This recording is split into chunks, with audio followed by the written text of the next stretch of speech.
Mesdames, Messieurs, heureuse de vous retrouver pour un autre rendez-vous du savoir. Ce soir, nous sommes face à l'actualité et des experts de haut renom pour revenir sur cette rencontre entre le président de la conférence des chefs d'État de la CEDEAO et le président du Burkina Faso, Ibrahim Traoré.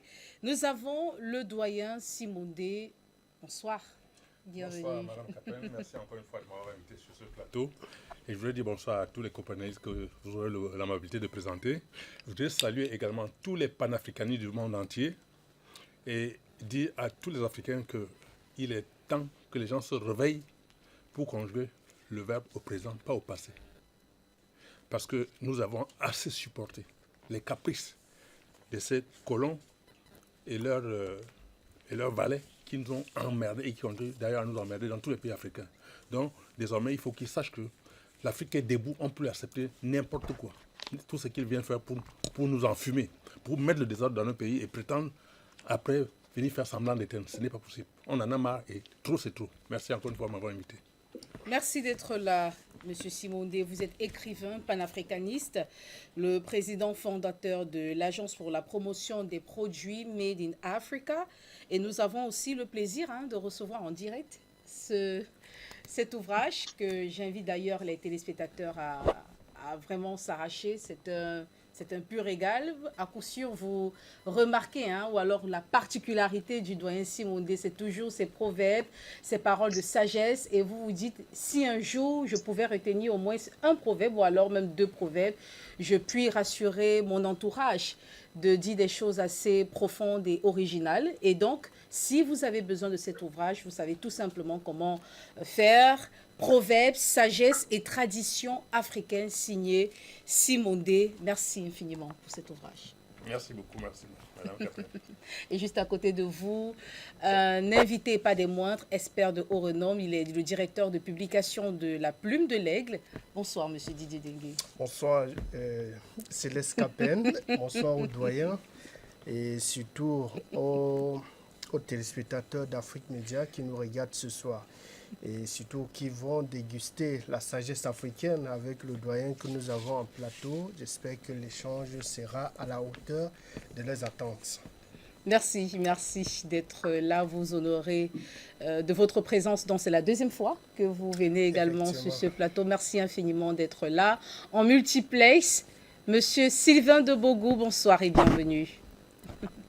Bonsoir Madame Steka, bonsoir le doyen Simondé, bonsoir à l'autre frère qui est sur le plateau, bonsoir à tous ceux qui vont nous suivre.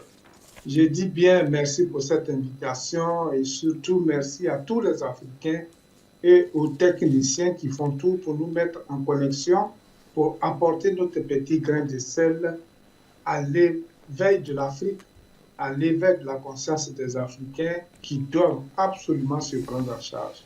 Merci une fois de plus pour l'invitation. Merci d'avoir accepté d'ailleurs notre invitation. Vous êtes analyste politique, panafricaniste, vous êtes écrivain, mais surtout chercheur. Et nous parlons donc de cette rencontre avec un membre de l'AES. Et il convient encore de relever que vous êtes donc chercheur et vous travaillez en ce moment depuis quelques années déjà sur la Confédération de l'Alliance des États du Sahel. Nous espérons que nous allons déguster peut-être très bientôt le fruit ou alors le résultat de ces recherches-là. Un autre invité, Monsieur Nestor Podassé, bonsoir et bienvenue. Le temps de permettre à Monsieur Nestor Podassé de nous retrouver. Il est donc chargé de la communication et des relations avec les médias de la Confédération des peuples de l'Alliance des États du Sahel. On reviendra avec lui. Alors, Monsieur Simondé, vous savez très bien que le président sierra-léonais, mais surtout le président même de la conférence des chefs d'État de la CEDEAO, s'est rendu du côté du Burkina Faso. Une rencontre avec le président Ibrahim Traoré. L'objectif, revenir même sur la collaboration avec le Burkina Faso. Selon lui, il est engagé à rétablir la paix au Burkina Faso. Et c'est-à-dire donc qu'il n'y a pas de paix au Burkina Faso, que le Burkina Faso souffre de l'insécurité notoire, d'une insécurité notoire, du terrorisme, et que la Confédération de l'Alliance des États du Sahel est inefficace. Madame Capin, avant de revenir à votre question, je voulais dire bonsoir à mon frère Ndengue, que je vois pour la première fois sur le plateau, également à mon frère Depogou, avec qui on a eu à échanger plusieurs fois sur ce plateau. Mais je voudrais dire une chose, Madame Capen. Ce qui me choque, c'est que ce sont des Noirs qu'on emploie pour détruire d'autres pays africains. Voilà un pyromane qui devient subitement sapeur-pompier. Pendant des années, les 3 pays de l'AES ont souffert. Ils ont eu plein de problèmes. Ces gens qui prétendent aujourd'hui venir chercher à instaurer la paix. Ils étaient où hier quand on a détruit plusieurs villages dans le pays de l'AES. Quelle a été leur réaction?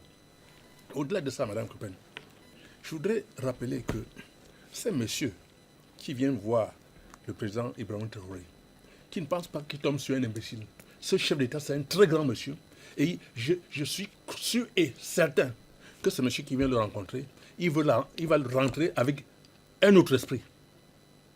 Je dis bien avec un autre esprit parce que quand vous allez rencontrer un monsieur comme le président Ibrahim Traoré, vous êtes venu avec une idée, vous rentrez chez vous avec l'idée de la réalité, de la libération totale de l'Afrique. Parce que vous ne pouvez pas voir un pays qui pendant des années a souffert. Au moment où il prend son envol, il lutte pour se libérer totalement. Et on voit les résultats sur le plateau. Quelqu'un qui est dans la merde totale dans son pays, dans tous ces pays qui appartiennent à la CEDEAO, ils viennent vouloir amener quelqu'un qui est en train de se libérer à rentrer dans l'esclavage. Est-ce que c'est possible? Je voudrais que les Africains se réveillent. Parce que pour moi, c'est une honte qu'une autorité comme ça se lève, prétende venir dans un pays, dans des pays de l'AES, pour dire qu'ils viennent négocier pour qu'ils rentrent, pour qu'il y ait la paix. Quelle paix? Sont-ils qui instaurent la paix dans un pays? Est-ce qu'ils savent le niveau de bataille que ce chef d'État a mené pour maintenir son pays à cet état? Il y a plein de villages où ils ont découvert des zones où on exploitait l'or, dans la clandestinité, des pistes de vol d'avion qui venaient ramasser les diamants, l'or, dans la clandestinité. Ils ont découvert, ils ont porté plainte, ça a fait tellement de bruit. Tous ces gens de la CEDEAO, ils ont dit quoi? Quel était leur point de vue? Qu'est-ce qu'ils ont fait pour aider ces pays? Non, il faut qu'on arrête la sorcellerie. J'ai l'impression que certains pays ont marché sur je ne sais pas, sur les fétiches. Parce que je ne peux pas comprendre que près de 65 ans d'indépendance, d'une prétendue indépendance, qu'on ne juge même pas. On est encore dans une monnaie d'esclaves qu'on appelle le CFA. On est encore sous le joug d'un pays comme la France. Et on est dans la souffrance. Et dans ce mot souffrance, il y a France. Les gens prétendent que ce pays qui a mis en place la CEDEAO doit venir mettre la paix dans les pays africains.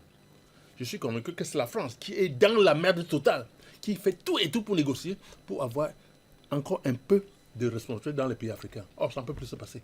Les Africains se sont réveillés, il est encore dit merde. Je dis encore au pays où ces chefs d'État sortent là, que quand ils rentrent dans ce pays, que le peuple lui dise, monsieur, vous n'allez pas travailler à d'autres noms dans le pays de l'AES. Parce que pour moi, sincèrement, tous les pays africains devraient s'aligner sur la position de l'AES. Il n'est pas question quand les gens se lèvent maintenant pour dire qu'il faut revenir à la CEDEAO. La CEDEAO, qui l'a mis en place? Ce sont les pays africains. Les gens sont constitués, ils nous ont mis dans leurs histoires. Maintenant, on se comporte comme si on gérait quelque chose là-dedans. Non, il ne sera pas de ça, madame Capel.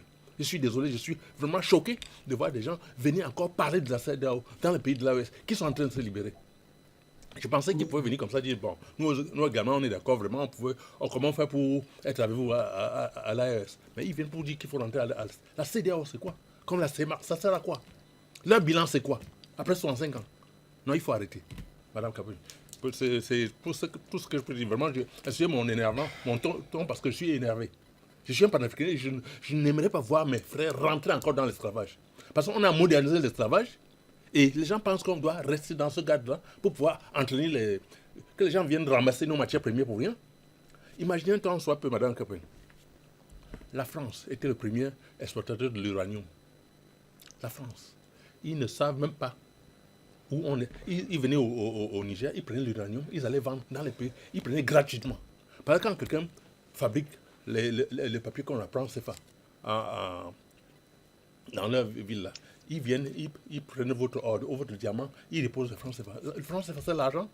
Et quand un pays commande un produit en Afrique, par exemple, on dépose par exemple le dollar dans la banque française.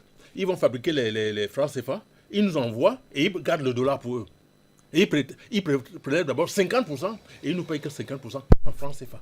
Voilà comment on appauvrit les pays africains. Et les gens se permettent de penser qu'ils vont venir convaincre les pays qui sont en train de rentrer encore dans cet esclavage. Je suis désolé, ça ne doit plus se passer. Et j'attire l'attention de tous les pays africains qu'ils s'alignent sur la position des pays de l'AES. Merci encore une fois de m'avoir invité. Monsieur Sylvain de Bogo, vous avez très bien suivi cette actualité. Le président sierra-léonais qui se dit très engagé à apporter son soutien, le soutien même de la CEDEAO, dont il est le président de cette conférence des chefs d'État. Et bien sûr, beaucoup se posent la question, est-ce que véritablement est-ce que le président sierra-léonais est si soucieux de l'État ou alors du bien-être des populations du Burkina Faso, plus que le président, même Ibrahim Traoré? Est-ce un mépris indirect à l'endroit du président du Burkina Faso que de dire qu'il souhaite véritablement apporter sa contribution pour le retour à la paix? Est-ce à dire que tout ce que le président Ibrahim Traoré entreprend en synergie avec la Confédération de l'Alliance des États du Sahel, c'est plutôt ce sont des actions assez vaines? Vous savez, madame, ce voyage en lui-même est la résultante de l'infantilisation que la France a toujours eue à l'égard des États africains. Et donc, cette CEDEAO qui reçoit sa feuille de route depuis les lycées autres ailleurs, vient encore à travers un nègre venir se moquer de ses propres frères nègres. Ce président qui, ma foi, de la CEDEAO, qui vient parler de paix, qui vient parler, en tout cas, de cette façon, vient démontrer une fois de plus que la France et même la CEDEAO, cette organisation, je dirais terroriste, je pèse bien mes mots, cette organisation terroriste installée aujourd'hui ou bien dirigée par la France, la CEDEAO, n'ont pas encore compris que la bipolarisation ou bien la multipolarité du monde s'est engagée et que les États de l'AES se sont départis de cette CEDEAO et ils sont engagés sur la route de leur liberté.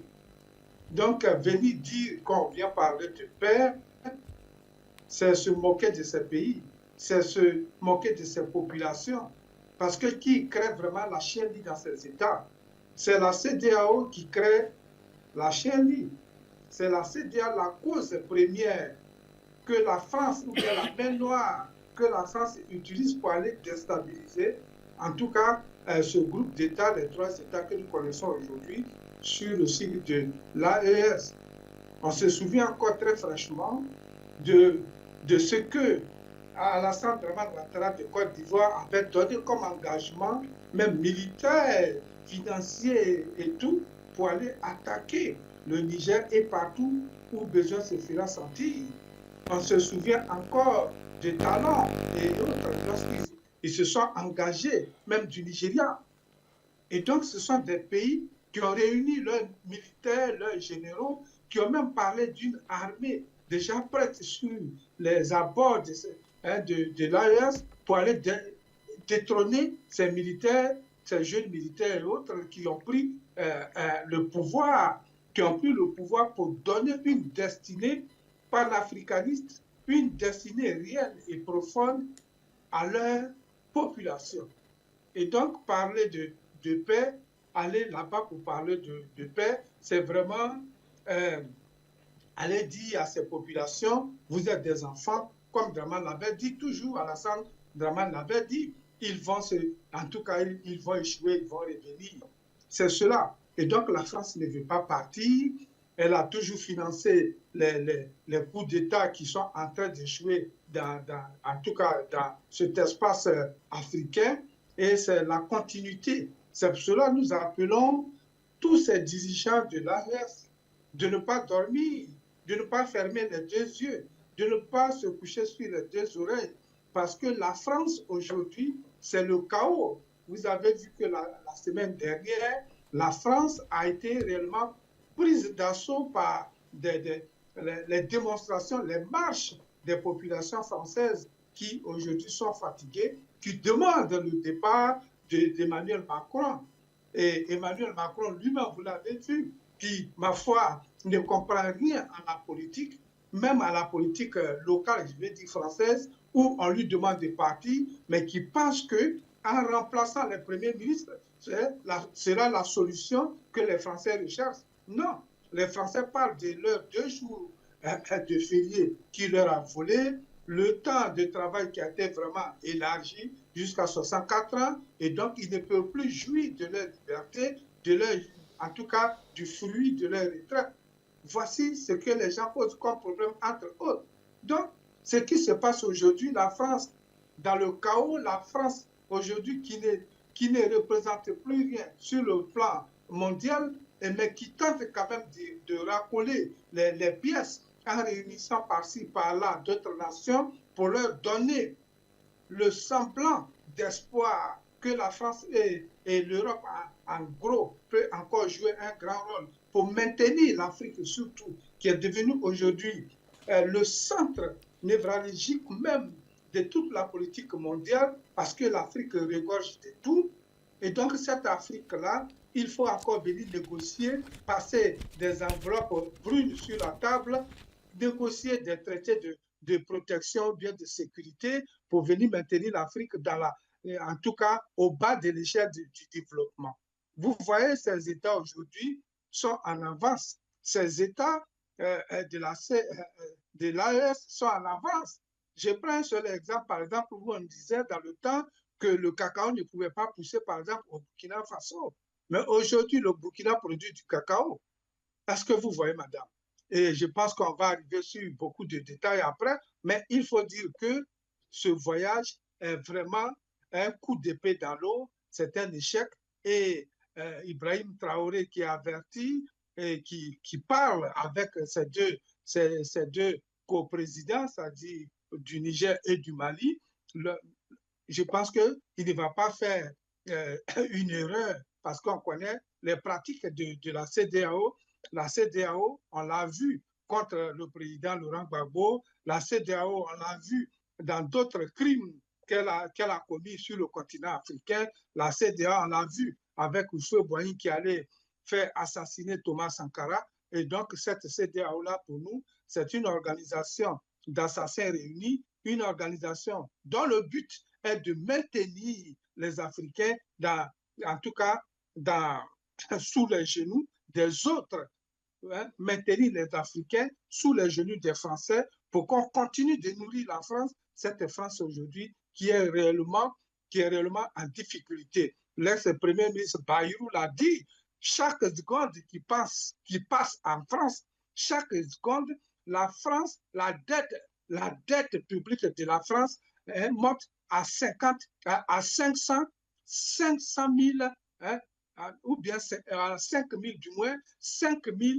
euros par seconde, la dette de la France. Donc vous comprenez que la France a perdu beaucoup à travers ces 3 pays déjà. Et lorsque toute l'Afrique va vraiment se mettre debout, je pense que la France, les Français quitteront, comme on le voit aujourd'hui, les Portugais qui vont un peu partout en Afrique pour prendre la nationalité, et les Français viendront en Afrique pour prendre la nationalité de nos nations. Je vous remercie. Pour votre premier jet d'intervention, M. Sylvain de Bogou, M. Didier Dengue, le président Julius Maada Bio a affirmé donc que la CEDEAO a toujours joué un rôle déterminant, important dans la promotion de la paix, de la prospérité économique et de la sécurité. Alors, selon vous, est-ce qu'on peut dire donc qu'il y a une volonté manifeste et sincère d'une synergie entre la Confédération de l'Alliance des États du Sahel et la CEDEAO? Je pense que s'il y avait de la sincérité dans la démarche de la CEDEAO aurait tout faire, ou alors les pays membres de la CEDEAO devraient tout faire pour créer de véritables alliances avec l'Alliance des États du Sahel, ou alors rejoindre l'Alliance des États du Sahel. Parce que cette alliance représente les intérêts de tous les Africains qui aspirent à la souveraineté. Une souveraineté totale.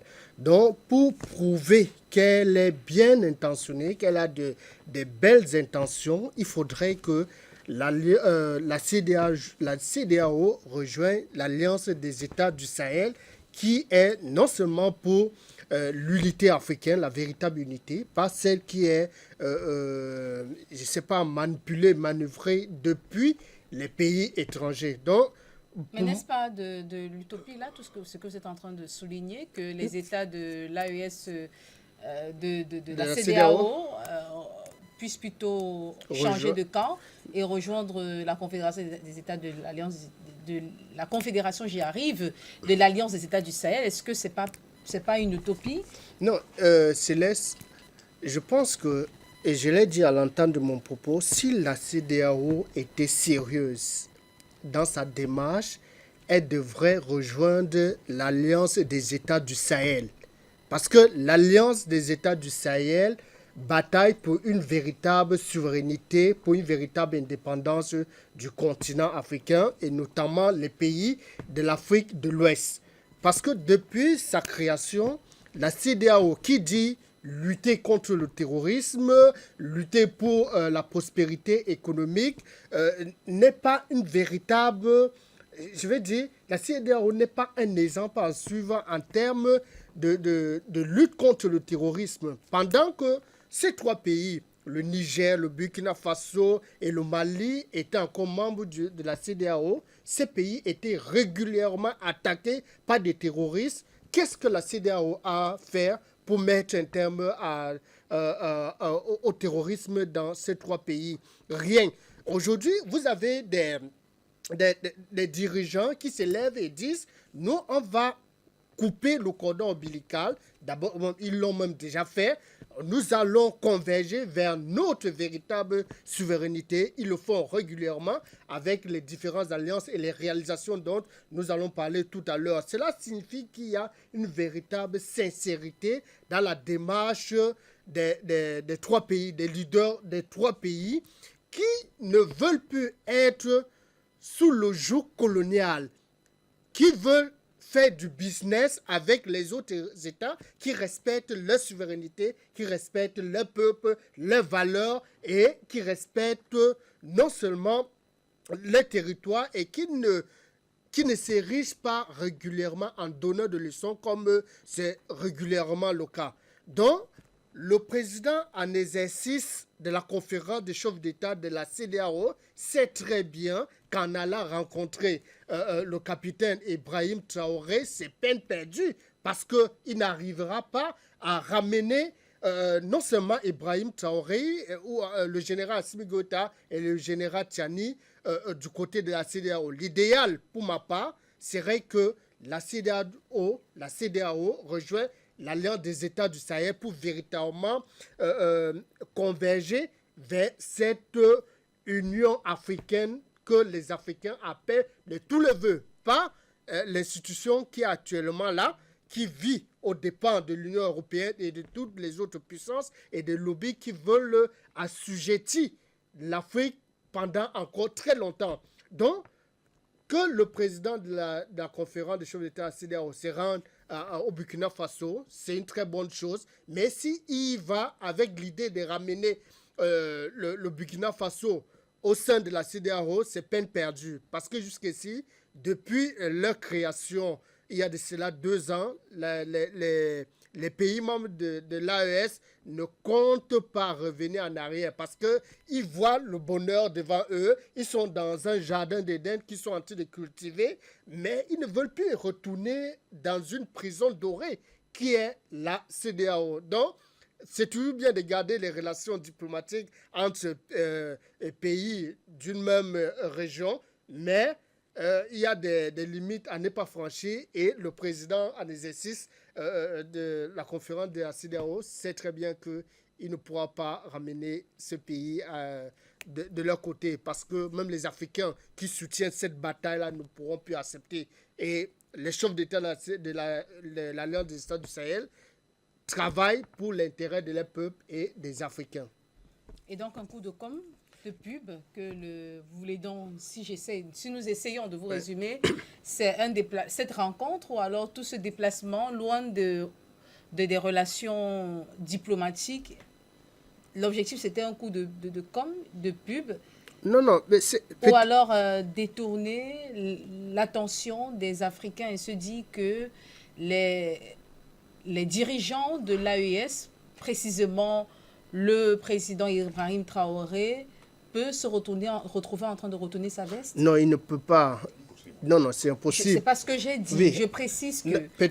Est-ce que l'objectif, c'était justement de créer plutôt du trouble, de la confusion dans la tête des Africains, des panafricanistes, et se dit que le président, en rendant visite au président Ibrahim Traoré, cela devait justement donner une autre lecture de la chose, de ce que le dirigeant du Burkina Faso, notamment le président Ibrahim Traoré, peut se retrouver à un moment donné en train de retourner sa veste? Était-ce vraiment une stratégie communicationnelle pour... C'est juste une stratégie. Peut-être qu'il est en train de remplir des formalités. Il essaye comme ses autres pairs ont essayé. Mais il sait très bien, le président de la CEDEAO sait très bien que le président Traoré il ne s'appartient plus. Il appartient à toute l'Afrique. C'est un digne fils d'Afrique qui bataille pour la libération du continent africain. Donc, avant de prendre certaines initiatives, le président Traoré sait très bien qu'il a des millions d'Africains, des jeunes Africains, non seulement de Burkinabé, mais tout le continent africain, et même si ceux qui sont au-delà du continent africain.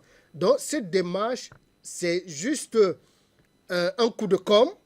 C'est une formalité qu'il est en train de remplir, une façon de dire à ses maîtres, j'ai aussi essayé, j'ai rencontré le président Traoré, mais à l'intérieur, en tant qu'Africain, le président de la conférence des chefs d'État de la CEDEAO sait très bien que là, il ne peut absolument rien faire. Mais c'est très bien, comme je le disais, de garder les relations entre frères du même continent et surtout du même bloc régional.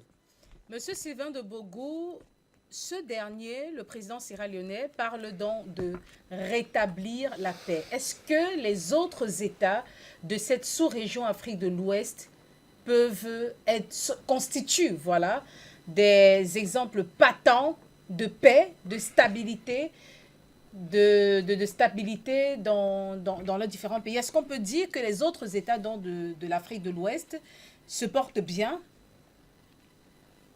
C'est que rétablir la paix venant de la CEDEAO est une arrogance notoire.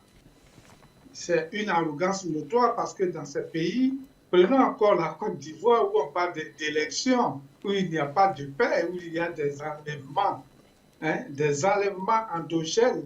Et ces pays-là qui parlent de paix, parce qu'ils ont rétabli les relations effectives d'échange avec les États de la CEDEAO, qui a mis, de l'AES du moins, qui a mis les embargos sur ces États, ces trois États de l'AES. C'est la CEDEAO, le reste de la CEDEAO, ceux qui sont aujourd'hui dans la CEDEAO, qui ont mis les embargos sur les médicaments, sur le transport de tout et partout. Ce sont eux. Est-ce qu'ils ont fait ce simple geste-là pour rétablir les relations à ce niveau? Qu'est-ce qu'ils recherchaient? C'était d'affamer, et ils l'ont fait. C'était de faire mourir des gens dans les prisons. L'électricité entre la Côte d'Ivoire et le Burkina Faso a été arrêtée parce que la Côte d'Ivoire fournissait de l'électricité quelque part au Burkina Faso. Donc voici des choses qui ont été arrêtées brusquement, brutalement, sans avertir les gens.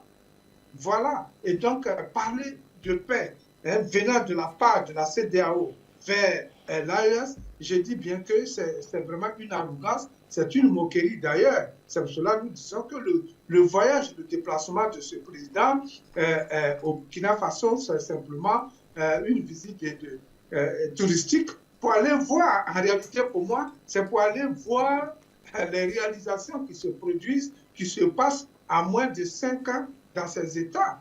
Voilà. Pour peut-être s'en inspirer et venir les reproduire chez lui. Mais ce n'est pas pour réellement ramener ces gens-là, c'est pour dire au monde entier, nous avons essayé, ce sont eux. Mais en réalité, ils ne peuvent rien faire et ils savent que ce qu'ils font comme démarche ne vient pas du profond de leur cœur. Ils font du semblant, ils continuent à travers ces petites négociations ils continuent de penser que ces gens-là qui sont aujourd'hui portés par leur population, qui sont portés par la diaspora africaine et la diaspora noire. Vous avez vu qu'à un moment donné, la CEDEAO, principalement Traoré, a été célébrée partout, en Jamaïque, dans tous les pays où il y a des Noirs, aux États-Unis, partout. Les gens ont marché. Donc, ce sont des gens qui sont engagés dans un processus de libération de leur pays et de libération de tout le continent africain. Je pense que ceux de la CEDEAO devaient vraiment se réveiller, écouter la population africaine qui ne veut plus du tuteur français. Voici la problématique essentielle que ces présidents, en tout cas ces marionnettes plantées à la tête des États ou bien des morceaux de terre africains, de terre africaine du moins, que nous appelons État aujourd'hui, devaient comprendre que les populations aujourd'hui ne veulent plus des tuteurs français, anglais et autres. Nous voulons une Afrique qui vit de ses biens, qui bénéficie de ses biens et qui a son mot à dire sur le plan international. Je répète que l'Afrique aujourd'hui est le jojo et c'est le joyau que tout le monde, tous les autres pays regardent parce que l'Afrique a tout et que si l'Afrique décide de faire, en tout cas, du business interne ou bien endogène, je pense que les autres pays vont courir, ils vont pleurer, ils vont même faire des cessations au niveau de leur économie et d'autres vont venir demander les nationalités en Afrique. Monsieur Simondé, en dehors du Mali, du Niger, du Burkina Faso, est-ce que les autres États de l'Afrique de l'Ouest se portent bien? Madame Capen, je voudrais vous rappeler qu'il y a un proverbe qui dit que c'est notre orteil qui perce notre chaussure. C'est notre orteil qui perce notre chaussure. Que sont ceux qui viennent créer des problèmes dans les pays noirs? Ce sont les Noirs. Et il y a encore une sagesse qui dit que le Satan de l'Ancien Testament n'est pas le même que le Satan du Nouveau Testament. C'est tout dire. Et on ne berce pas un enfant, un nouveau-né, avec le chant du deuil. Quand vous posez la question de savoir, votre question si les pays de l'Afrique, de la CEDEAO se portent bien, comparativement aux pays de l'AES, il n'y a pas match. C'est le jour et la nuit. Parce que rien qu'en un temps record, les pays de l'AES ont pris en charge leurs matières premières. Ils transforment leur or, l'uranium, tout et tout et tout. Ils le vendent directement dans les pays, aux pays qui en ont besoin. Or, on a vécu pendant des années un petit pays comme la France, qui ne produit rien, qui ne sait rien faire, mais qui a réussi à contrôler 14 pays africains depuis les indépendances. Et aujourd'hui, c'est un pays africain, encore dans ce giron stupide qui ne les avance pas du tout, se laisse utiliser pour déstabiliser des pays qui sont en train de se chercher et qui sont en train de s'imposer sur le plan international. Si ce n'est pas de la sorcellerie, je veux savoir comment on appelle ça. C'est incroyable. Que ce soit les frères africains, voyons comment leurs frères pays se développent. Au lieu de venir copier ce qui se passe pour aller faire ça chez eux, cherchent plutôt à les renvoyer dans le Satan de l'Ancien Testament pour les mettre en esclavage. Il est temps que les Africains, de toute façon, le peuple africain s'est déjà réveillé. Parce que ce qui va se passer en Côte d'Ivoire, aux élections là, vraiment, je ne suis pas un prophète. Déjà, au Bénin, le président Talon a dit qu'il ne se représente plus. Et la manière dont il est en train de sortir, il sort par la grande porte. Et c'est une des meilleures choses. Et ça, c'est des gens qui ont passé tout leur temps à combattre les pays de l'AES. Et quand il prend une telle position, ça veut dire que le Togo, beaucoup de pays africains vont suivre. Et ça ne me surprendra pas que d'ici demain, même celui qui est venu prétendument être le président de la CEDEAO, qu'il rentre avec une autre idéologie par rapport à ce qu'il est venu faire. Parce qu'on l'a envoyé en mission. Le monsieur a le devoir de remplir sa mission. Comme l'a dit M. Ndengue tout à l'heure. Il a le devoir de remplir sa mission. Il ne peut pas dire non. Mais ne sois pas surpris que l'idée avec laquelle il est venu parce qu'il est venu dire ce qu'on lui a dit de faire. Mais en réalité, ce qu'il pense, ce n'est pas ce que les gens pensent de lui. Parce que je suis sûr qu'aucun pays africain aujourd'hui ne peut accepter la domination coloniale qu'on a subie pendant des siècles. Ce n'est plus possible. Même le dernier des imbéciles ne peut plus accepter cette situation. Ce n'est pas possible. Et je suis convaincu que beaucoup de pays africains, bon, on ne peut pas compter sur un monsieur comme le monsieur de la Côte d'Ivoire, là. Le président Alassane Ouattara. Draman, quand quelqu'un s'appelle déjà Draman, ça dit il y a le drame. Draman, c'est le drame. Quelqu'un qui a passé tout son temps à créer le drame dans les pays africains. Ça ne surprend pas. Avec un monsieur qu'on appelle Macron, ou Macron, c'est la même chose. Voilà 2 noms. Imaginez un temps soit peu que des messieurs comme ça soient dans des pays et on vous dit qu'ils veulent la paix. Un autre c'est un Macron, un autre c'est un drame, quelqu'un qui crée les drames. Et ils sont ensemble pour détruire les pays africains. Je suis désolé. Ce que je dis ne vous engage pas. Ça m'engage, moi. Je prends sur moi ce que je dis. Ça n'engage pas Afrique Média. Il faut que les gens le sachent. C'est moi qui suis en train de déclarer, ce n'est pas Afrique Média. Donc, ce que je dis m'engage. Parce que les gens ont détruit l'Afrique pendant des années. On a tué, on a assassiné plein d'Africains. Alors, les gens vont dire, oui, tu insultes la France. Moi, je préfère encore insulter la France parce que quand j'insulte, personne ne meurt. Mais ils ont pris des armes pour tuer des milliers d'Africains. Pour leurs intérêts. Aujourd'hui, il est temps qu'ils nous libèrent, qu'ils nous foutent la paix et qu'ils nous collent la paix. Parce que c'est moi qui... Et je continue à lancer ici le mot d'ordre de boycott de tous les produits français. Les Africains doivent apprendre à consommer ce qu'ils produisent et produire ce qu'ils consomment. Comme mettre un terme à cette importation de tous ces produits qui viennent de l'extérieur. Parce que c'est une manière de nous affaiblir et de nous rendre dépendants. Quand vous voyez dans les pays africains, il y a des supermarchés où on ne vend que 90% des produits importés. Est-ce que c'est normal? Comment est-ce qu'on peut créer des emplois dans ces conditions-là? Et c'est pour ça que les Occidentaux font tout et tout pour rentrer dans les pays de l'AES. Parce que les pays de l'AES ont ouvert les yeux aux pays africains. Et ne soyez pas surpris que demain, que les gens commencent à vous rappeler que c'est Afrique Média qui a lancé cette bataille, qui aujourd'hui est en train de porter des fruits. Et ça, je ne m'en cache pas. On a mené une bataille depuis des années sur le plateau d'Afrique Média pour dire la vérité aux Africains qui ne comprenaient pas du tout.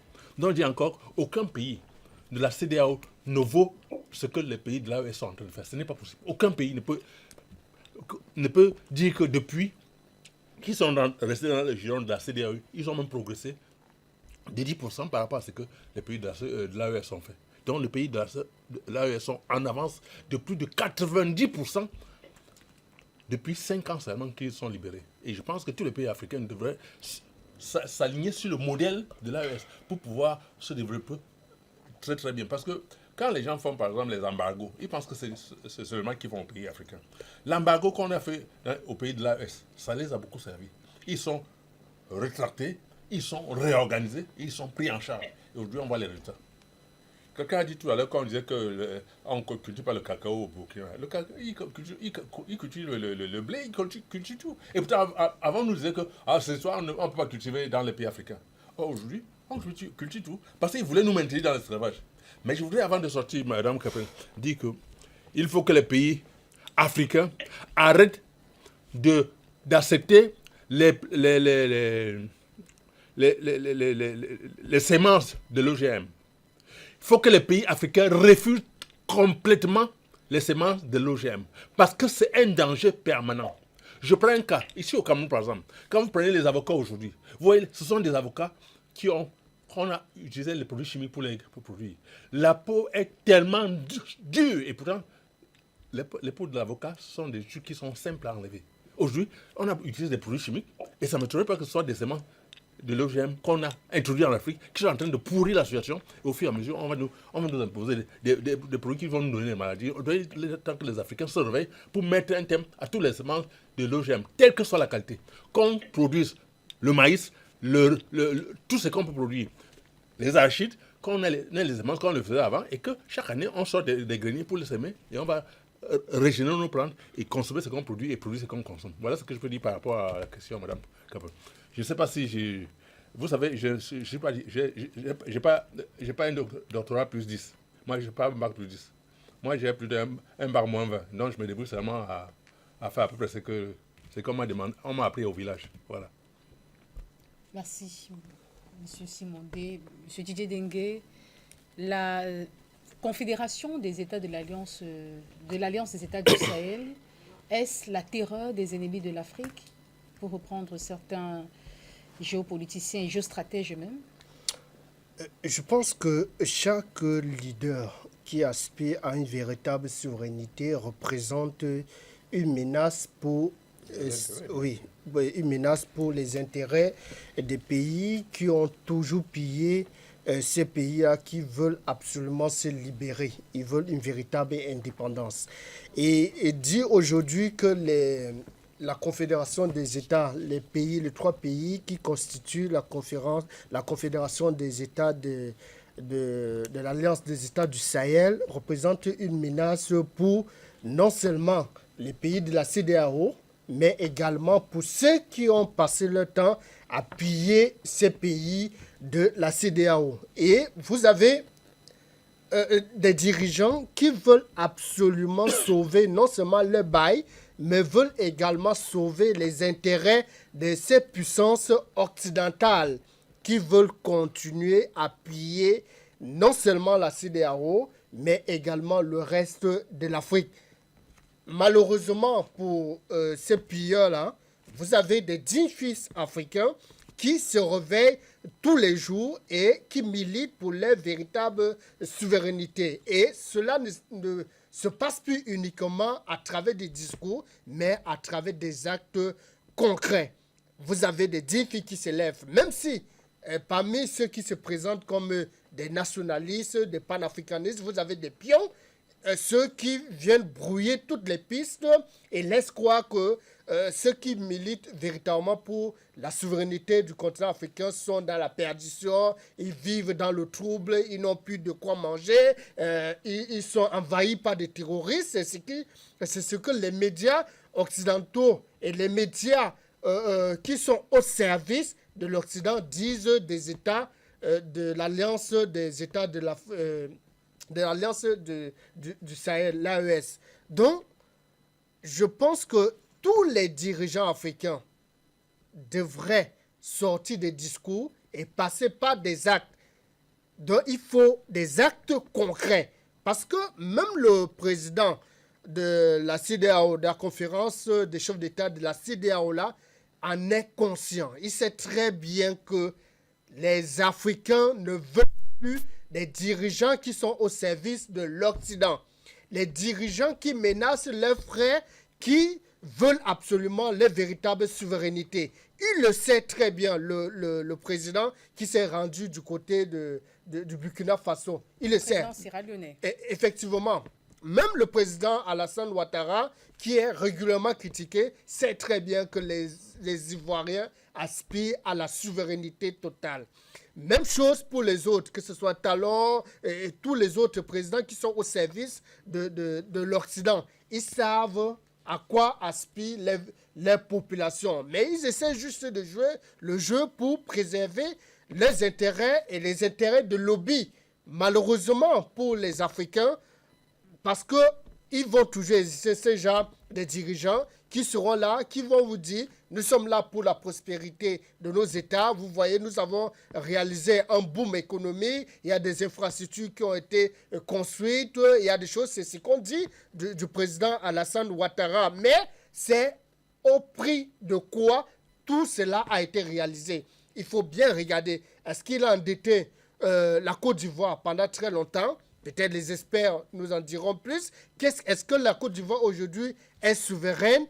Est-ce que les Ivoiriens sont fiers d'être Ivoiriens et dépendent essentiellement de la Côte d'Ivoire? Je pense que tout porte à croire que les Ivoiriens ainsi que tous les Africains veulent absolument une véritable souveraineté et rien d'autre que la souveraineté, parce que les dirigeants, les plus grands dirigeants du monde nous ont prouvé qu'il fallait se battre pour leur population. Vous avez des protectionnistes comme Donald Trump aux États-Unis, vous avez des dirigeants comme Vladimir Poutine, vous avez Kim Jong-un, le président Xi Jinping, tous ces dirigeants-là qui se battent pour leur population et non pour les intérêts des autres alliances. Donc, l'Afrique doit copier ces genres d'exemples et batailler effectivement pour leur population, comme le font les dirigeants du Burkina Faso, du Niger et du Mali en ce moment.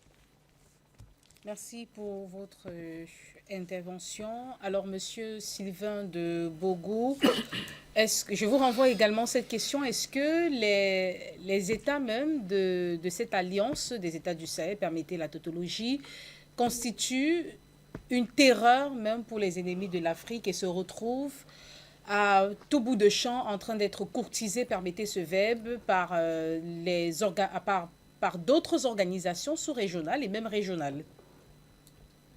Oui, mais la question, elle est normale et la réponse, elle est très claire. Les États de l'AES représentent une menace sur la mainmise de ceux qui ne veulent pas que l'Afrique se développe, de ceux qui, nuitamment, vont voler les matières premières avec des aéronefs depuis le Congo jusqu'à passer par le centre, un peu partout, le Cameroun et partout, la Côte d'Ivoire. Et donc, ces ennemis de la Côte d'Ivoire, de l'Afrique, voient l'AES comme une menace, tandis que nous autres, l'AES, c'est le produit ou bien c'est le signe de notre liberté.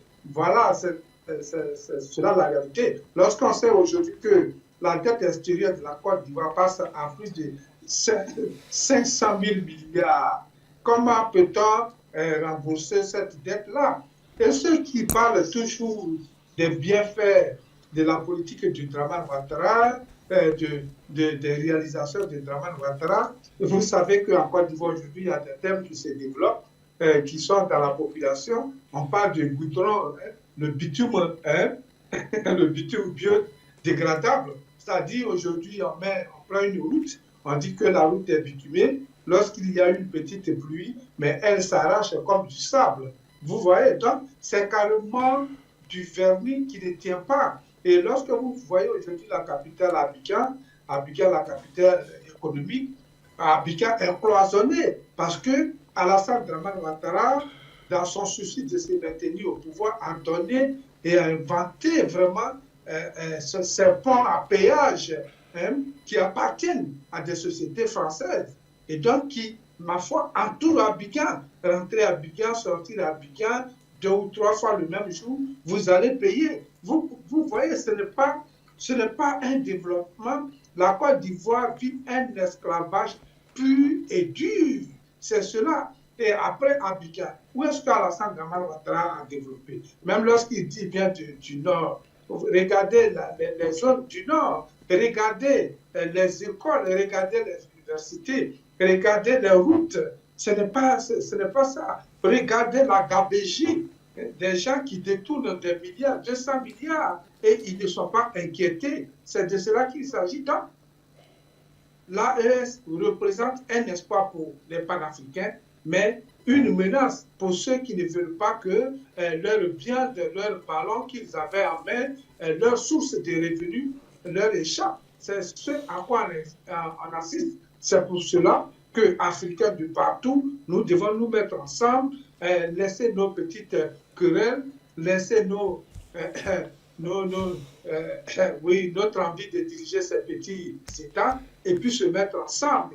Parce que ce qui se passe au Cameroun se passe au Congo, c'est la même chose qui se réplique au Mali ou bien au Niger ou bien en Sierra Leone. Nous devons comprendre cela et nous devons soutenir tous les présidents ou bien tous les candidats panafricains qui se présentent à des élections dans n'importe quel pays africain pour dégager totalement, en tout cas, ces vampires qui ne peuvent pas vivre sans le sang des Africains, sans assassiner les jeunes Africains, sans aller mentir à l'Afrique que vous êtes des sous-hommes. Il faut que les Européens viennent vous sauver. Nous avons eu plusieurs années dites d'indépendance, mais à quoi cela a abouti?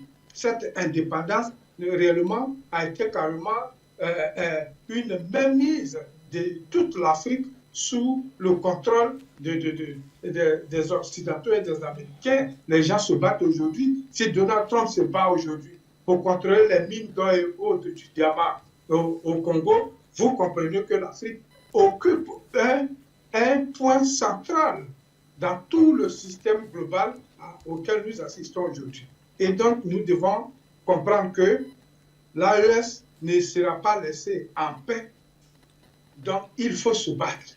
Il faut encourager d'autres États qui sont dans la sous-région et ailleurs pour réellement arracher notre liberté. Et cette liberté ne doit pas échapper aux Africains. C'est un tournant vraiment très, très, très décisif. Et ce tournant nous a été permis grâce à l'implosion que le monde connaît aujourd'hui au niveau de la Russie et l'Ukraine. Voici Israël qui commet ces assassinats. En tout cas, Donald Trump est en visite en Angleterre où je suis. Aujourd'hui, sa visite officielle, sa visite d'État s'est passée au sein d'un château, le château de Windsor, parce que dehors, la protestation est vigoureuse, elle est très élevée. Et donc, c'est au centre, en tout cas, dans un château, le château de Windsor, que ça s'est passé. Le public n'avait pas accès. C'est de cela qu'il s'agit aujourd'hui. Donc, c'est un moment décisif pour toute l'Afrique de réclamer d'arracher sa liberté, d'arracher son indépendance véritable pour que les Africains eux-mêmes se prennent en charge.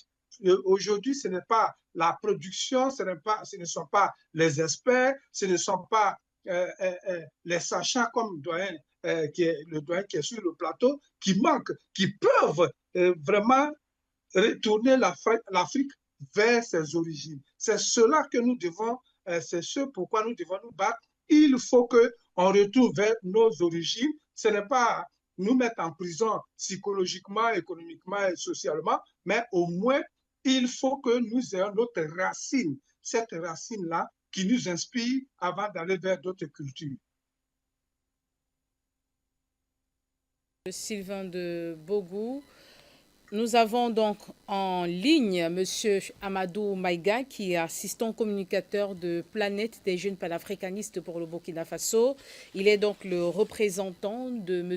Nestor Podassé, qui est chargé de la communication et des relations avec les médias de la Confédération des peuples de l'Alliance des États du Sahel. Bonsoir et bienvenue. Merci beaucoup. Bonsoir à vous également. Bonsoir à tous les téléspectateurs. Merci. Eh bien, nous parlons du Burkina Faso et de cette visite du président sierra-léonais, qui est également le président en exercice de la CEDEAO, qui a donc rencontré votre chef d'État, le président Ibrahim Traoré. Une visite donc qui a pour but, selon lui, de renforcer encore les liens étroits avec le Burkina Faso, avec l'AES précisément, et surtout de rétablir la paix dans votre pays, le Burkina Faso. Est-ce que c'est peine perdue selon vous? Merci beaucoup pour cette occasion que vous nous offrez afin de donner notre point de vue sur cette visite. Et j'aimerais dire quand même, si toutefois la visite s'agit également de parler de coopération entre le Burkina Faso et la Sierra Leone, il n'y a pas de souci. Mais si c'est pour faire revenir les pays de l'AES, de la CEDEAO, je peux confirmer que c'est peine perdue. Parce qu'aujourd'hui, la plus grosse erreur fatale que les pays de l'AES peuvent commettre, c'est de rejoindre encore la CEDEAO. Aujourd'hui, nos dirigeants sont célèbres parce qu'ils ont décidé en toute souveraineté et en toute liberté de se débarrasser de cette institution néocoloniale. Donc, ce que je peux dire sur ce sujet, et nous sommes convaincus que nous ne pouvons plus les partir de la CEDEAO. Alors, selon vous, comment analyser même cette volonté de rétablir la paix au Burkina Faso? Est-ce un message indirect pour trahir, un message indirect qui trahit plutôt une volonté de dire aux Africains, mais surtout aux Burkinabés, que l'AES, notamment la Confédération de l'Alliance des États du Sahel, est inefficace? Il faut que les gens sachent une chose, la CEDEAO n'a toujours pas digéré le retrait des trois pays. Parce que nous avons vu le retrait était officiel depuis le 29 janvier dernier, mais à l'approche du délai, la CEDEAO a tenté de prolonger le délai jusqu'à 6 mois afin de continuer les négociations, ce qui n'a pas réussi. Jusqu'à présent, la CEDEAO tient toujours dans cette négociation, malgré que les peuples même ne veulent plus rejoindre encore cette organisation. Parce que la CEDEAO voit qu'aujourd'hui, l'AES est devenue très célèbre. Partout où vous parlez, partout où vous partez, quand on parle de l'Afrique de l'Ouest, ce qui sort clairement, c'est l'AES et non la CEDEAO. Ce qui fait que cette organisation de la CEDEAO est en voie de disparition de nos jours. Donc, cette CEDEAO fait tout pour garder sa puissance en Afrique de l'Ouest, malheureusement. Et je peux confirmer que cette puissance-là ne peut pas tenir pour un bout de temps parce que nous ne pouvons jamais oublier ce que la CEDEAO nous a fait. Lorsque les gens se réunissent autour, en tout cas, d'une communauté qu'on appelle CEDEAO ou bien une autre organisation, c'est pour le bien-être de toutes les communautés, c'est pour le bien de tous les peuples. Donc, nous nous sommes vus, en tout cas, que la CEDEAO a décidé de suivre les puissances impérialistes au lieu de défendre ses populations. Nous avons vu l'insécurité au Sahel a commencé à quel moment? C'est depuis 2011 que ça a commencé au Mali, juste après l'assassinat de Kadhafi. Qu'est-ce que la CEDEAO a fait pour garantir la sécurité au Sahel? Rien. Jusqu'à le phénomène a pris de l'ampleur au Burkina Faso, après au Niger, rien. La CEDEAO n'a rien fait. Lorsque vous prenez l'exemple de la guerre en Ukraine, l'Ukraine ne fait pas partie de l'Union européenne. Combien de milliards l'Union européenne a investi en Ukraine pour garantir la sécurité aux Ukrainiens et aux Européens? Mais chez nous, ça n'a pas été le cas. Tout ce que la CEDEAO fait, c'est de communiquer pour dire que non, on condamne cette attaque, on condamne fermement. Mais en quoi un communiqué peut préserver la paix dans une région en guerre? Nous n'avons pas vu des résultats concrets au niveau de la CEDEAO. En dehors de ça, lorsque les révolutions sont arrivées, nous on appelle ça révolution, on ne parle pas de coups d'État. Ce sont des révolutionnaires qui sont arrivés, des militaires révoltés qui veulent restituer la dignité des peuples africains. Voilà pourquoi, depuis qu'ils sont arrivés, nous appelons des révolutionnaires. La CEDEAO a décidé d'adopter une posture néocoloniale pour défendre les intérêts des puissances extérieures au lieu de suivre les mouvements. Nous avons vu ce que la CEDEAO a fait pour nous, les embargos. Quand on prend l'exemple des embargos qu'ils ont en tout cas mis sur nos pays, et ça commence avec le Mali. Nous avons vu comment est-ce que les embargos ont causé des dégâts. Et même la Côte d'Ivoire qui fournissait de l'électricité aux pays tels que le Burkina Faso, le Niger et puis le Mali, ils ont coupé l'électricité. Il y a eu des morts dans les hôpitaux. Les camions étaient bloqués au niveau des frontières. On ne peut jamais oublier tout cela. Malgré tout ça, les attaques continuaient. La CEDEAO n'a jamais envoyé une seule Kalachnikov pour nous aider à nous défendre.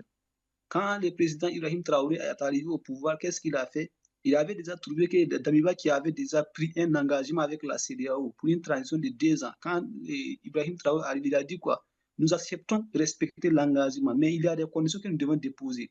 Il faut que la CEDEAO nous aide d'abord à garantir la paix et la sécurité, parce qu'on ne peut pas organiser des élections dans un pays en guerre. Même les Européens qui parlent toujours de démocratie, le président ukrainien, son mandat est terminé depuis fort longtemps. Il n'a toujours pas organisé des élections. Il n'a toujours pas donné une date pour la fin de son mandat. Il continue de régner en maître absolu. Pourquoi on ne parle pas des élections là? Parce qu'on s'est rendu compte que lorsqu'un pays est en guerre, on ne peut pas organiser des élections. Au moment où les gens fuient leur pays, au moment où les gens fuient pour chercher la sécurité, on parle des élections. Est-ce que si on va aller demander à ceux qui fuient là de venir voter, est-ce qu'on va s'entendre? La réponse est non. Je pense que le plus important, c'est d'abord aider les pays à rétablir la paix et la sécurité avant de parler des élections. Si la CEDEAO avait pu au moins nous aider à garantir la sécurité jusqu'à ce que le terrorisme finisse, et puis elle nous demande des élections et on refuse d'organiser des élections, là ça devient autre chose. Mais au moment où nous sommes en guerre et on nous parle des élections, on ne peut jamais s'entendre. Voilà pourquoi j'ai dit la CEDEAO, cette CEDEAO est devenue une longue histoire pour nous. Nous ne pouvons pas l'oublier. C'est ça. Et puis nous ne pouvons pas non plus la raisonner, même si dans les années à venir, même si le président change, un président qui vient, qui tente de raisonner encore la CEDEAO, nous allons le destituer par tous les moyens. Ouais, parce que c'est ce que la CEDEAO nous a fait là.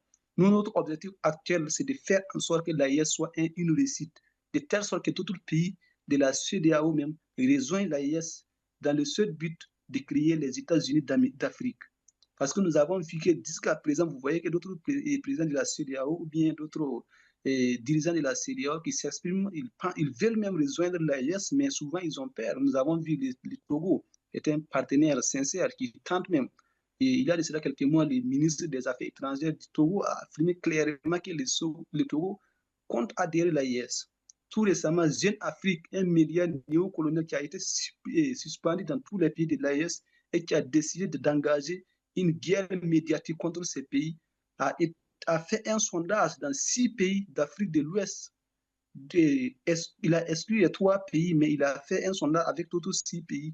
Et le sondage révèle que 77% des populations adhèrent à l'AES. Ce qui veut dire que nous sommes déjà sur la bonne voie. Si on n'est pas sur la bonne voie, on ne peut pas avoir ces sondages. Donc, vouloir que l'AIS rejoigne encore la CEDEAO, il faut vraiment qu'ils oublient cela. Ce que nous pouvons faire, c'est accepter coopérer. Oui, si c'est coopération, on va accepter parce que nous sommes tous des Africains. Nous restons toujours des voisins. Nous sommes tous des Ouest-Africains. Ce qui veut dire qu'on ne peut pas rompre les relations diplomatiques ou bien les relations de coopération vis-à-vis. Il faut toujours qu'on coopère ensemble. On a besoin de l'un de l'autre. Mais vouloir que nous rejoignions encore la CEDEAO, ça sera vraiment compliqué. Parce que lorsqu'il n'y a pas de concurrence, ça sera difficile. Mais lorsqu'il y a la CEDEAO ici, il y a l'AIS ici, il y aura toujours de concurrence. Et c'est dans la concurrence que vous allez voir que les organisations vont se maintenir pour donner en tout cas une belle vie aux populations. La CEDEAO, depuis qu'elle existait, c'était quoi? Quand un président en fait des mandats modifie la constitution pour se présenter encore, la CEDEAO ne dit rien. Combien de présidents ont fait 3 mandats, 4 mandats à la tête du pays et la CEDEAO ne dit rien? Aucun article de la nouvelle constitution ou de l'ancienne constitution ne dit que lorsqu'on adopte une nouvelle constitution, le nombre de mandats revient à 0. Ça n'existe pas. Mais la CEDEAO continue de voir cela. Il y a eu combien de morts en Côte d'Ivoire lors du 3e mandat d'Alassane Ouattara? En Guinée-Conakry, c'était la même chose d'Alpha Condé. Ça continue comme ça dans d'autres pays de la CEDEAO. La CEDEAO ne dit rien. Mais lorsqu'il s'agit de quelqu'un qui veut venir sauver le peuple, ça devient autre chose. Mais si vous voulez condamner le coup d'État militaire, il faut aussi condamner le coup d'État civil. Parce que ça commence là-bas. Je pense que j'ai dit ce que je devais dire. Votre première intervention, du moins pour ces propos, je ne vais pas dire introductifs, mais cette première grille de lecture, on reste avec vous, hein, vous ne partez pas. Monsieur Simondé, vous voulez ajouter quelque chose? Oui, je veux dire que, curieusement, Madame Capin, ce que je remarque, c'est que vous imaginez, vous êtes à l'hôpital malade. Un médecin volontairement vient dire, Madame Capin, je vais vous assister. Il reste à côté de vous pendant des années. Il dit qu'il est en train de vous soigner avec ses moyens. Vous vous rendez compte qu'au contraire, votre maladie s'empire. Mais vous dites au monsieur, pardon, laissez-moi, je me sens mieux. Laissez-moi, je suis en train de... Je vais me débrouiller. Il dit non, je vais rester. Et pourtant, vous vous sentez mal avec lui. Quand vous réussissez à le faire partir, il fait tout et tout pour revenir rester encore à côté de vous. Vous pensez qu'il reste là pour vos intérêts? C'est le cas de la CEDEAO. Comment un monsieur, tu es à côté de quelqu'un, tu dis qu'il est pauvre, qu'il est malheureux, qu'il n'a rien. Il me dit, monsieur, merci, tu es resté avec lui pendant des années. Plus de 65 ans. Un matin, il me dit, monsieur, vraiment, merci pour tout ce que tu as fait. Pardon, laisse-moi maintenant, je me débrouille. Tu dis, non. Je suis là parce que vraiment, il faut que je t'aide. Tu dis, monsieur, vous m'avez assez aidé. Laissez-moi me débrouiller. Tu ne veux pas partir. Est-ce que tu penses que ce monsieur est là pour les intérêts de la personne qu'il va citer? Je dis non. La preuve, dès qu'on l'a fait partir, on a découvert plein de choses dans l'obscurité qu'il faisait. Les gens n'étaient pas au courant. Des aéroports dans des coins perdus, des mines qu'on exploitait, des mini industries dans des coins perdus. Ça veut dire que ces gens qui viennent, ils ont leur programme bien précis. Et je dis aux pays de l'AES et aux pays africains, il est temps de vous réveiller. Sinon, vous vous rendrez compte que... Et c'est là où ces gens exploitent les mines qui montent les terroristes pour déstabiliser la zone où ils se trouvent. Donc, il faut mettre un thème à cette présence dans tous les pays africains. Même dans vos ambassades, ce qu'on appelle ambassades, les représentations dans des zones où on dit c'est les représentations de la France, des consulats, tout ça, ce sont des endroits où on entretient la rébellion. Tous ces gens de la CEMAC, ici, ils entretiennent la rébellion dans tous ces pays. Et dans des zones où ils prétendent être là pour aider la population, ils n'aident rien pour... La plupart des ONG, heureusement pas tous, sont là pour servir les intérêts de ces gens qui les financent pour déstabiliser les zones, pour les protéger dans les zones où ils se trouvent. Donc il faut mettre un terme à ces histoires-là. Si les pays africains ne peuvent pas mettre en place des organisations, même pour le plan des renseignements, qui peuvent leur donner toutes les informations dans tout ce qui se passe dans le pays, il vaut mieux que les pays africains s'arrangent seuls, sans intermédiaire de qui que ce soit. Heureusement, on a les pays comme des pays de BRICS qui au moins sont honnêtes et qui veulent travailler honnêtement avec les pays africains. Non, on peut se mettre avec eux pour travailler. Mais ces gens qu'on appelle CEDEAO, CEMAC, tout ça, ce sont des voyous, ce sont des gens qui sont là pour alimenter la rébellion dans les pays africains. Et c'est pour eux qu'on est en insécurité totale chaque jour. On est au risque. Donc, il est temps que les gens mettent un terme à la présence de... Quand on parle même de diplomatie, On a besoin de faire de la diplomatie dans le pays. Avant que ce mot diplomatie ne vienne, les Africains ne vivaient pas entre eux sans problème. Il y avait des guerres? Non, il n'y avait aucun problème. Les gens sont petits avec leur système de prédation pour pouvoir imposer les guerres dans les pays africains pour exploiter leurs ressources. Voilà ce qui se passe. Et heureusement, on a ouvert les yeux. Ils ont pris le caillou, l'oiseau a vu. Je reste avec vous. Ouais. Monsieur Simondé, est-ce qu'on peut affirmer, comme certains stratèges et même certains panafricanistes qui pensent que la CEDEAO est morte, elle est devenue extrêmement fragile, elle fait preuve d'une mollesse inexplicable et, par voie de ricochet, impuissante? Mais la CEDEAO est finie. Quand la France est finie, la CEDEAO est finie. Parce que la France n'a plus les mêmes moyens pour pouvoir financer la rébellion. Pour la simple raison que depuis que l'AES a quitté, est en train de pousser progressivement le franc CFA hors de ces pays, la France est dans les problèmes. Depuis que la France n'exploite plus les matières premières, ils sont dans les problèmes. Ce qui fait que la CEDEAO est finie complètement et la CEMAC, c'est pareil. Parce que tant qu'il ne peut pas avoir les ressources minières qui leur permettent d'avoir les moyens d'armer la rébellion, de financer la rébellion, c'est terminé. Donc, la CEDEAO, pour moi, c'est fini. Même leurs histoires qu'ils envoient dans les pays pour négocier, là, sont des négociations qui n'ont pas de valeur. Et même ces pays qui viennent négocier, ils savent que la CEDEAO est finie. Parce que aujourd'hui, la France même qui était pilote de la CEDEAO, la France même est à terre, est au sol complètement. Donc pour moi, le doute n'existe même pas. La France est terminée. Et il faut que les pays africains continuent à travailler dans cette lancée pour pouvoir mettre un terme à l'exploitation de leurs ressources minières par ces pays occidentaux qui ne produisent rien, qui ne fabriquent rien et qui vivent sur le dos de l'Afrique. Voilà ce que je peux dire, Madame Capel. Monsieur Didier Dengue, quelle est selon vous aujourd'hui l'influence même de la CEDEAO dans la sous-région véritablement? La CEDEAO influence dans la mesure où elle coopère avec les puissances occidentales et véhicule l'idéologie de ces puissances-là dans les blocs, c'est-à-dire le bloc de la CEDEAO. Et même au sein même de ce bloc, dans les pays de la CEDEAO, le doyen l'a si bien dit, et vous avez aussi le représentant des jeunes du Burkina Faso, Planète des jeunes, effectivement, qui pensent que même au sein de ces États-là, les États membres de la CEDEAO, il y en a qui aspirent à cette souveraineté que les Africains appellent de tous les vœux depuis très longtemps. Et cela est visible. Mais cela n'exclut pas le fait que les pays du continent africain entretiennent de bonnes relations. C'est vrai que le doyen ici sur le plateau a dit qu'avant l'arrivée de la diplomatie, il y avait des relations. Il y avait les relations qui se tissaient entre États, entre villages, et cela se passait très bien. Maintenant, ce sont ces relations-là qui se sont un peu modernisées et sont devenues ce qu'on appelle aujourd'hui la diplomatie, qui consiste à entretenir des relations pour empêcher les guerres armées, des affrontements armés et bien d'autres choses. Donc, il est vraiment important de toujours entretenir cette relation-là qu'on appelle diplomatie. Aujourd'hui, vous avez l'influence de la CEDEAO, je le disais tantôt, dans la prise de décision dans leur pays. Et vous avez la politique économique des pays de l'Afrique de l'Ouest, membres de la CEDEAO, qui est en fait imposée par l'ordre colonial. Aujourd'hui, vous avez une CEDEAO qui se plaît dans le franc CFA.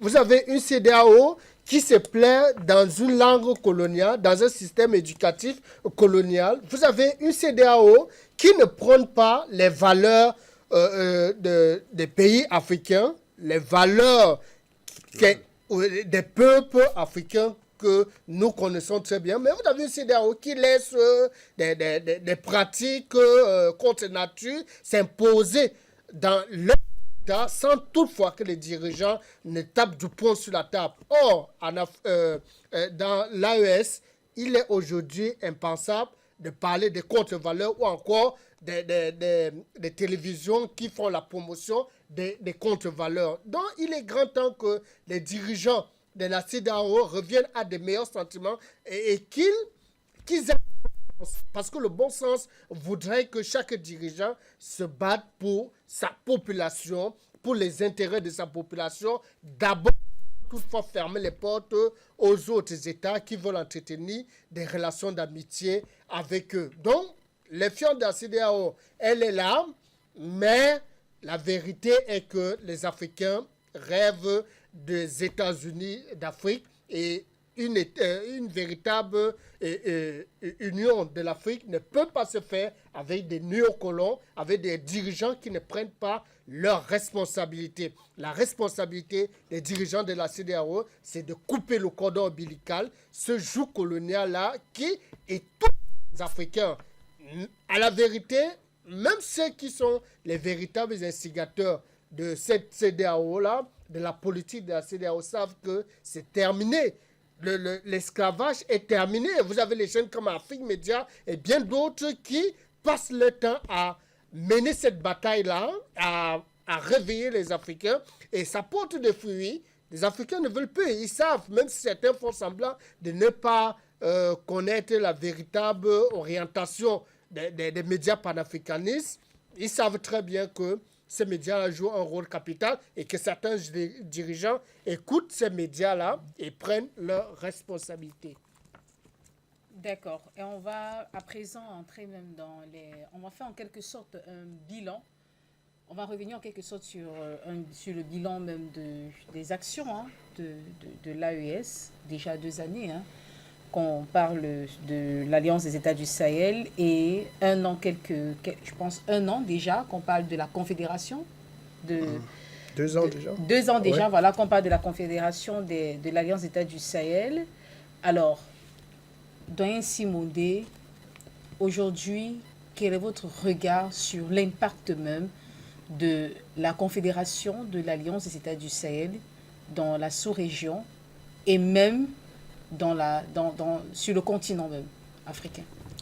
Madame Capen, avant de répondre à cette question, je voudrais vous rappeler qu'il y a une sagesse africaine qui dit « Le lion ne répond jamais à l'aboiement d'un chien ». Le lion, c'est quoi? C'est le pays de l'AES. Et le chien, ce sont les gens qu'on appelle CEDEAO avec leurs valets qui les accompagnent. Maintenant, sur le bilan de l'AES, la Confédération pendant 3 ans, je peux vous dire que pendant 2 ans, je dis c'est formidable, Madame Capin. Il y a des pays africains qui, en 60 ans, ce que ces 3 pays ont fait en 2 ans, pendant 60 ans, ils n'ont pas pu faire. Regardez un peu le niveau de paix qui existe dans les 3 pays aujourd'hui. Il y avait le terrorisme à tous les niveaux, que ce soit au Niger, que ce soit au Mali, que ce soit au Burkina. Mais depuis un certain temps, ces 3 pays sont mis ensemble. Il y a une paix, une réelle paix. Quand il y a un semblant de guerre quelque part, les gens se lèvent comme un seul homme et vont mettre un terme à cette histoire le plus rapidement possible. Aujourd'hui, il y avait l'embargo sur les équipements de guerre qui passaient par le port d'Abidjan, souvent par le port du Bénin, du Togo et tout. À un certain moment, ils font rentrer maintenant toutes les armes par les voies aériennes. Ce qui fait qu'ils contrôlent les armes qui rentrent chez eux, les frontières sont bien contrôlées, les aéroports sont bien contrôlés, les villages dans les frontières sont bien surveillés, il y a les drones. Enfin, ils sont hyper organisés, avec le concours des pays du BRICS. Ce qui fait que vraiment, je tire un grand coup de chapeau à ces pays qui assistent sérieusement les pays qui ont besoin d'une vraie coopération. Pas la coopération des brigands qui viennent la nuit, avec qui viennent le jour, avec comment vous appelez ça? Avec un semblant de paix, mais la nuit, ils envoient des armes pour vous détruire. Donc, il faut mettre un terme à ce genre de coopération. Les pays africains doivent prendre leurs responsabilités et choisir leurs amis et reconnaître leurs adversaires. Parce que la CEDEAO ne sont pas des amis, sont des adversaires. Donc, il faut les prendre tels qu'ils sont. Et je persiste et je continue à dire, il faut qu'on apprenne à consommer ce qu'on produit et à produire ce qu'on consomme. N'est plus rien à accepter, ce qui vient de l'extérieur, comme sémence. Parce que voilà le début de la destruction des pays africains. Et même les engrais chimiques qui viennent de l'extérieur, il faut mettre un terme à l'importation de cette histoire. Produire nos engrais comme on le faisait avant, Parce qu'avant nos mamans, elles savaient produire leurs engrais et ça fertilisait la terre, on récoltait des très bons produits. Et il faut qu'on rentre dans ce système. Même si on va dire que tout est moderne, on peut moderniser notre manière de faire sans tenir compte de ce qui vient de l'extérieur. Voilà ce que je peux dire, madame. Le bilan de ces 2 ans pour les pays de l'AES est formidable. Il n'y a pas de comparaison. La preuve, la plupart des pays qui sont aux alentours, ils récupèrent maintenant certaines choses qui viennent de ces pays pour s'alimenter. Donc, sachez que actuellement, les pays de l'AES sont en avance sur tous les pays aux alentours de l'AES. Donc, je peux dire encore, c'est pour ça que la plupart des pays, quelqu'un vient de dire que le Bénin, le Togo, tous voulaient rentrer à l'AES. Mais l'influence des pays capitalistes qui les tiennent avec la monnaie fait en sorte qu'ils reculent parce qu'ils sont capables de les surendetter en un temps record, à les bloquer. Et cette peur fait en sorte qu'ils ne s'expriment pas librement pour entrer à l'AES. Donc je dis encore une fois, il faut que les pays, les Africains se lèvent et disent non, on veut rentrer, on veut se mettre avec les pays de l'AES, quitte même à chasser les gouvernements de ces pays, à la tête de ces pays, pour rentrer, se mettre ensemble avec l'AES. Parce que c'est du développement qu'il s'agit et de notre indépendance et de notre souveraineté. Et ça n'a pas de prix. Voilà.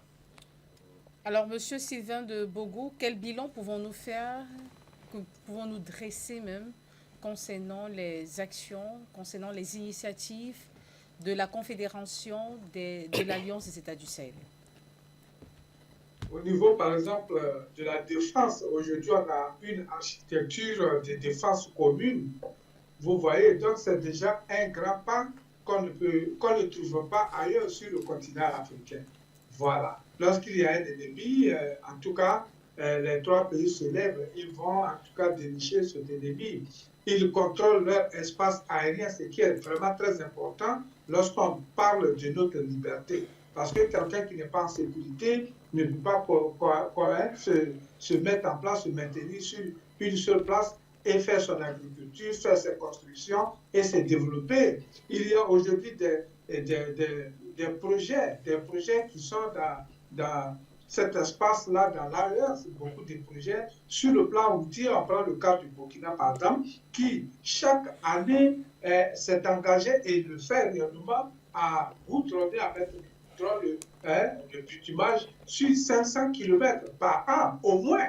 Il y a eu des machines au niveau qui ont été distribuées aux agriculteurs dans ces zones-là. On voit au Niger l'uranium aujourd'hui qui rentre dans les mains de l'État qui, ma foi, ne recevait même pas 5% lorsque Oranio, la compagnie française, exploitait toutes ces mines-là. Lorsqu'on descend au Mali, vous voyez que les mines sont aujourd'hui aux mains de l'État malien. Le Burkina fait aujourd'hui un stock d'or, ce qu'on ne voit pas dans tous les pays, dans ces pays africains qui sont dans cette organisation appelée CEDEAO, qui, ma foi, envoie tout à la France pour garder ça là-bas parce que les Africains sont toujours des enfants, ils ne peuvent pas, en tout cas, surveiller leurs propres biens. Donc, il faut le parrain français pour les garder dans le coffre-fort. Vous voyez que le Burkina Faso a fait un grand pas en supprimant le visa pour tous les Africains qui veulent se rendre dans ce pays. C'est un grand pas, ce qu'on ne voit pas. Lorsqu'on parle du CEDEAO, qui devait parler d'intégration, mais c'est la division totale. C'est ce qui oppose ces 2 entités. Pour nous, la CEDEAO n'existe même plus, parce qu'on ne sait même pas qui représente qui dans cette institution, qui fait quoi. Lorsqu'on parle de réunion, de AG, de quoi, ce sont les gouvernements de ces États qui se réunissent, mais vous voyez qu'à un moment donné, depuis un moment, avec l'arrivée du président du Dramani au Ghana, la CEDEAO a été très affaiblie parce que le président du Ghana s'est très rapproché de l'AES. C'est ce qui affaiblit davantage la CEDEAO, qui, ma foi, veut se maintenir à tout prix, coûte que coûte, sous le joug français. Alors que dans cette CEDEAO, il y a les puissances anglophones de cette partie de l'Afrique, le Nigeria, le Ghana et autres, qui n'acceptent pas la domination telle que la France la conçoit, qui n'accepte pas la décolonisation telle que la France conçoit la décolonisation. On a vu les deux décolonisations françaises et anglaises qui sont totalement différentes, où la France veut toujours être présente, oppresser les gens, puiser tout, pendant que de l'autre côté, il y a une sorte de liberté, une sorte de recul, au moins pour donner la chance à ces gens-là. Allez-y au Ghana aujourd'hui, il y a beaucoup d'Africains de l'Ouest qui y vont pour les soins, c'est-à-dire les soins minimums, même pour arracher leurs dents. Madame, je vous dis que la CEDEAO est en perte de vitesse. C'est pour nous une organisation qui est en place pour maintenir ceux-là qui vont donner l'Afrique, cette partie de l'Afrique, à la France. Mains et yeux bandés, mains liées, pieds liés. Voici ce qui reste de la CEDEAO. Sinon, au niveau même de l'AES, le développement est vraiment en marche. Le développement a décollé. Il y a des constructions, il y a la construction d'usines, de transformation des produits locaux, la tomate, le blé, le sorgho et tout ce qui, en tout cas, suit, l'élevage, tout. Et c'est que l'une des graves erreurs faites par la CEDEAO, notamment la Côte d'Ivoire, le Togo, le Bénin, ces pays-là, ce sont ces pays de l'AES, le Burkina, le Mali et le Niger, qui fournissaient en matière protéines, c'est-à-dire la viande et tout, qui fournissaient ces pays. Donc, en prenant sous le dictat, l'embargo sous le dictat de la France, ces pays-là se sont auto-poignardés. Voici la réalité. Rendez-vous aujourd'hui au Burkina, le sac de riz décortiqué de 50 kilos vaut presque le demi-prix de ce qu'on a en Côte d'Ivoire. C'est cela la réalité, madame. Allez-y au Mali, c'est la même chose. Au Niger, c'est la même chose. Donc, ces pays-là ont compris qu'il fallait quitter la CEDEAO pour réellement se prendre en charge, pour s'occuper de leur population. Je vous dis, tout ce que la CEDEAO fait, surtout la Côte d'Ivoire qui se met devant pour aller primer, pour aller attaquer les autres, c'est simplement du vernissage. Sinon, en bas, il n'y a rien. En Côte d'Ivoire, je vais vous dire quelque chose, c'est un proverbe populaire dit son caleçon est gros, sinon il n'y a rien là-dedans. C'est ce que représente aujourd'hui la Côte d'Ivoire, qui est malheureusement au bord de l'abîme avec les élections du mois d'octobre prochain. Monsieur Amadou Maïga, vous êtes au Burkina Faso et vous représentez valablement une association qui porte même la voix des Burkinabés, mais également des États de l'Alliance des États du Sahel. En fin de compte, selon vous, quel est le bilan qu'on peut dresser sur le plan géoéconomique même du moins cet impact-là, ou alors ces implications même géoéconomiques de la présence ou de la création de la Confédération de l'Alliance des États du Sahel? Merci beaucoup. Sur le plan, si on veut parler du bilan au niveau de l'AES, je pense que nous sommes déjà satisfaits de ce que cette organisation a pu créer en moins de 2 ans. Parce que si on prend un exemple sur le plan militaire d'abord, avant l'arrivée de ces révolutionnaires à la tête de nos États, on a vu des pays où l'armée française était installée avec tout leur arsenal permettant de distinguer du bien et du mal. Avec leur arsenal, ils étaient capables de voir une aiguille qui quitte du ciel pour tomber sur terre, mais ils ne pouvaient pas voir des groupes armés terroristes qui se déplacent en centaines, ou soit souvent, voilà, comme ça, en centaines ou des dizaines de pays de Dieu. Maintenant, depuis que nos révolutions sont arrivées, ils ont chassé toutes ces bases militaires-là parce que c'était elles qui sont à l'origine de notre mal. L'armée française, partout où cette armée se trouve, il faut savoir que le pays ne peut pas être stable si toutefois vous voulez vous débarrasser de la France. En dehors de cela aussi, nous avons vu des acquisitions militaires que nos présidents ont achetées. Nous avons vu des drones, des blindés de dernière génération. Actuellement, les terroristes, c'est vrai que les attaques continuent, mais ils ne peuvent plus s'aligner dans un coin, faire des attaques et puis prendre des photos encore parce que notre espace est surveillé. Ce qui veut dire que lorsqu'ils font des attaques, ils fouillent rapidement pour aller se camoufler encore en brousse. Et là-bas aussi, on ne les laisse pas. Et ce qui va permettre aujourd'hui, quand vous voyez les 3 pays de l'AES, il n'y a pas de frontières sur le plan militaire. Lorsque les autorités, les militaires burkinabés poursuivent les terroristes, ils ont le droit de les poursuivre jusqu'au territoire nigérien et jusqu'au territoire malien, et vice-versa. Sur ce côté, il n'y a pas de souci. Et d'ailleurs, même le président Assimi Goïta l'a déclaré lors de sa dernière visite en Russie. Il disait que lorsqu'un pays a besoin d'appui, souvent lorsqu'il y a par exemple une attaque sur la frontière Burkina-Niger, et nous avons besoin de soutien, et on se rend compte que si on va appeler par exemple à Ouagadougou, c'est loin, mais Niamey est proche. Dès cet instant, on appelle Niamey, et puis le renfort vient à la seconde. Ce qui veut dire qu'à tel point nous sommes en tout cas engagés. Si on va également prendre sur le plan volet industriel, regardez comment est-ce que le capitaine Ibrahim Traoré tente de moderniser le Burkina Faso avec la création des usines partout. Actuellement, toutes les matières premières au Burkina Faso sont transformées sur place. D'abord, les tomates qu'on parle ou bien d'autres semences, c'est interdit, même strictement interdit de les faire sortir du pays de manière brute. Il faut toujours les transformer, ce qui va créer de l'emploi à la jeunesse. On prend également même les matières premières. Actuellement, le Burkina Faso, l'or ne sort plus de manière brute. Il faut toujours transformer. Nous avons une usine, une raffinerie qui transforme l'or maintenant. Ce qui veut dire que nous sommes sur les bons chemins. Même la CEDEAO, quand vous voyez la CEDEAO, même quand elle regarde le bilan de l'AES, elle-même, elle est d'accord. Parce qu'un pays, une association, une organisation qui arrive à se doter de tel bilan en moins de 2 ans, la CEDEAO même disait que nous ne pouvons pas tenir pendant 2 semaines. Quand ils avaient voulu intervenir militairement au Niger, ils ont dit que non, si nous on quitte la CEDEAO, on ne peut pas tenir 2 semaines. Nous sommes seulement à 2 ans. Et jusqu'à présent, ça continue. 2 ans, mais on tient toujours avec un bilan très satisfaisant. Partout où vous parlez, quand on parle de l'AES, seulement si vous êtes africain, vous êtes content. Si vous êtes africain, vous êtes content. Parce que l'AES, actuellement, ce n'est pas comme les combats engagés, ce n'est pas seulement pour les populations du Sahel, c'est pour toute l'Afrique.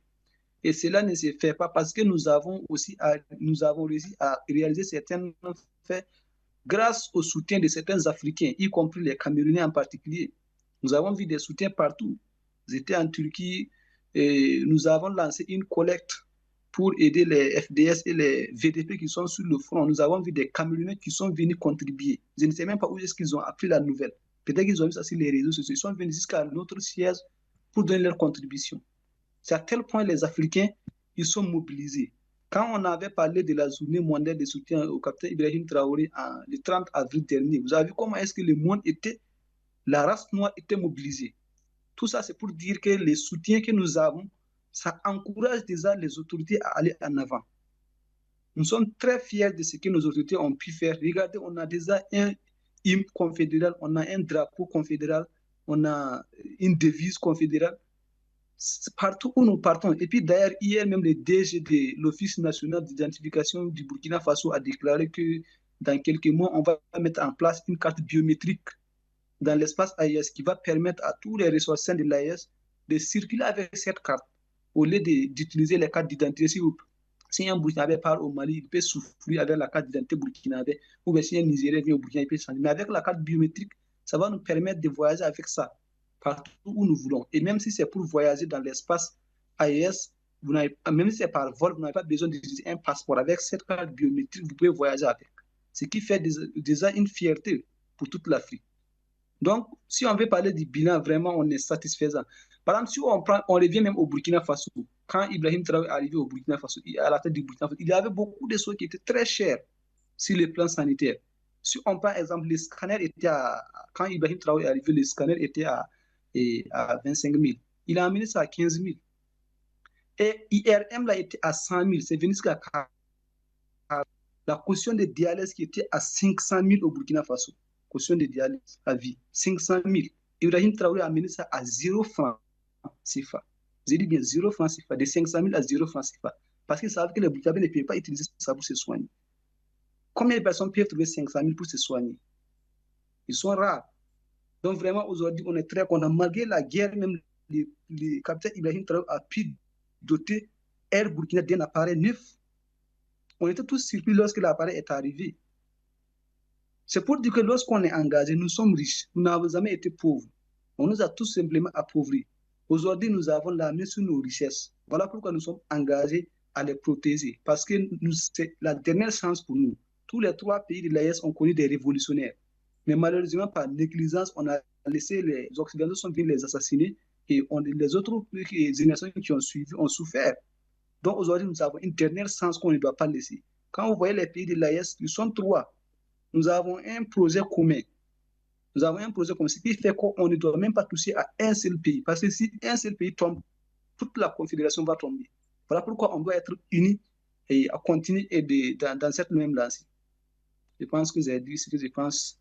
Et on va patienter peut-être au deuxième tour. Merci. Merci, Monsieur Amadou Maïga. Merci pour votre intervention. Nous sommes en train de refermer déjà ce programme, un dernier tour de table. Et donc, la question, la paix au prix du retour, la CEDEAO devrait-elle véritablement fusionner avec la Confédération de l'Alliance des États du Sahel? La question à Monsieur Sylvain de Bogo et sera également adressée aux autres invités. Oui. Allez-y. Cet appel, pour nous, ce n'est pas possible.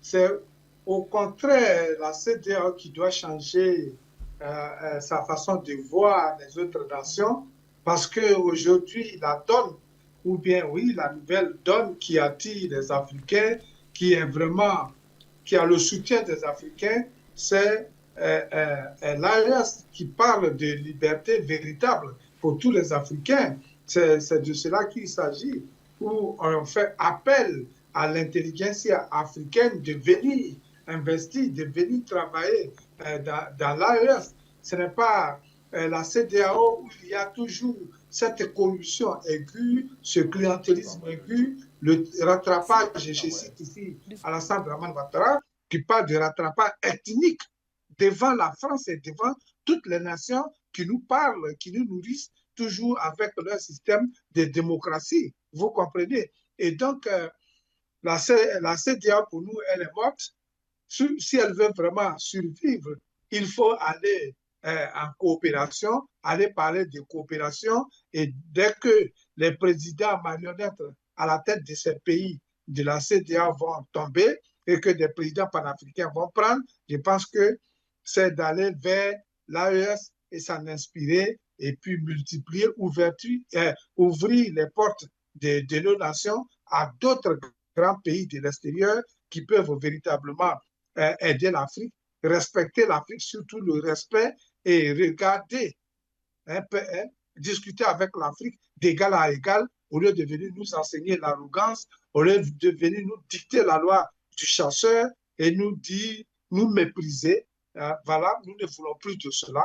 Je pense qu'au moment où l'AES accepte encore de recevoir ces présidents de la CEDEAO, les présidents de la CEDEAO doivent saisir l'opportunité et qu'on demande aujourd'hui, je demande également aux populations de l'AES de comprendre que ce ne sont pas les populations des autres nations qui sont contre, mais c'est plutôt ces dirigeants dirigés depuis l'Élysée et d'autres capitales occidentales qui, ma foi, font obstacle.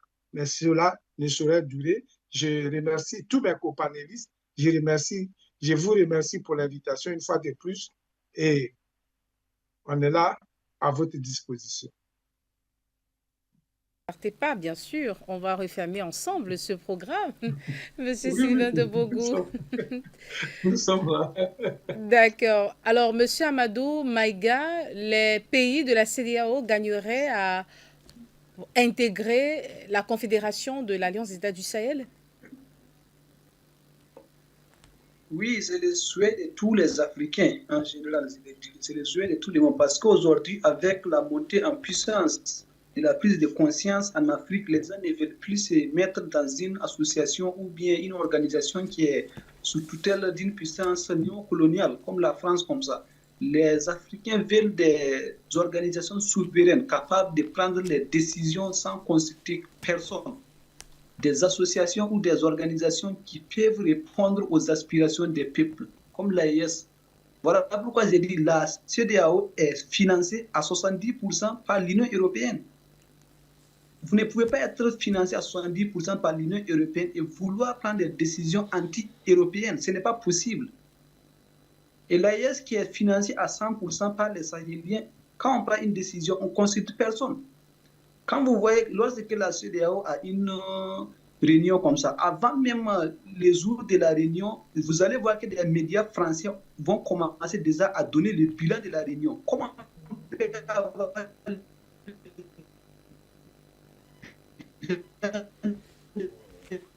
Oh là là. Alors, des petits soucis réalisation, nous vous prions de... Alors, voilà, malheureusement, vous l'avez constaté, chers téléspectateurs, quelques soucis de communication, son intervention a entrecoupé et donc désagréable à l'écoute pour nous sur le plateau, mais également pour les téléspectateurs. On reviendra avec lui peut-être pour les civilités de fin. Monsieur Didier Dengue, les pays de la CEDEAO gagneraient à rejoindre la Confédération de l'Alliance des États du Sahel? Mais je pense que ça serait une très grosse victoire pour les Africains si les pays de la CEDEAO prenaient sur eux de rejoindre, si les dirigeants des pays de la CEDEAO prenaient sur eux de rejoindre les États de l'Alliance des États du Sahel. Je pense que ça serait une très grosse victoire et ça serait un pas vers l'unité africaine que nous appelons de tous nos voeux. Parce que, voyez-vous, en 2 ans, l'AES a réalisé des choses incroyables.